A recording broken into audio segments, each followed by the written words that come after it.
नमस्कार जय जगन्नाथ। नमस्कार जय जगन्नाथ। स्वागत करछि आम चैनल लाइफ विथ बिथिका को।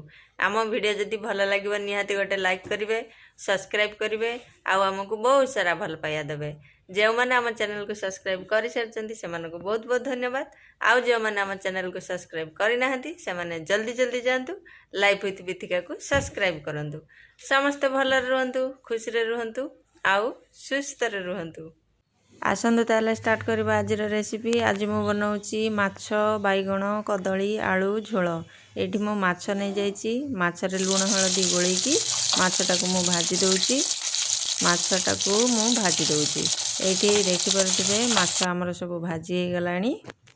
माछ भजा एथर कंप्लीट। एठी मु नौची गोटे कदली गोटे बैगण गोटे आलू ताको मु काटिकी एमती रखिदेची।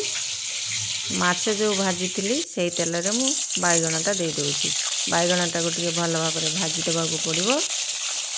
ये देखिपे बैगण भजा आमर रेडी हो गलानी। एथर मु दूची कदली कदली गुड़ा को टिके भाजी दूची। कदली भजा हो गला पर आलूटा को भाजी, आलूटा को भी मु भाजी दूची। ये देखिपे आमर आलू कदली बैगण भजा रेडी हो गला।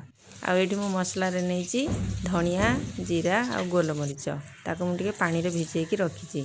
कड़ाई रे मुझे तेल तेल गरम होला पर फुटण फुटण टिके फुटी आसला पर पियाज पियाज टिके भाजी हो गला पर टमाटो तापर मुझे दूची हलदी गुंड स्वाद अनुसार लुण आ लंका गुंड देकी मसलाटा टिके भाजी दूची।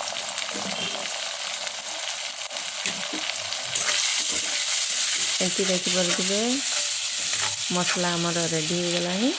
मु एथर दूची भाजिक रखी जो कदली आलू देकी मसला सहित टिके भाजी देवा पड़ो। ये आमर भाजी हो गलानी। मु जो भिजेकी रखी धनिया गोलमरीच आ जीरा सेटा को मु ग्राइंडिंग कर देती। सेटा को भी मुझे दूची। सेटा को देकी मसलाटा को देकी मु भल भाव टिके भाजी दूची।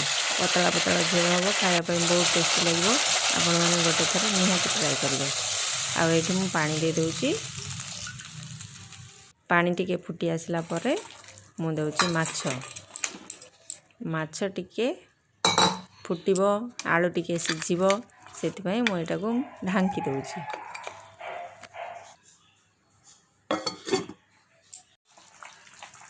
एठी आलू आमर सिझी गलानी। मु दूची एठी बैगण बैगणटा को आगे देले भर्ता हो जिवो सेतिपई बैगणटा को परे मु दूची।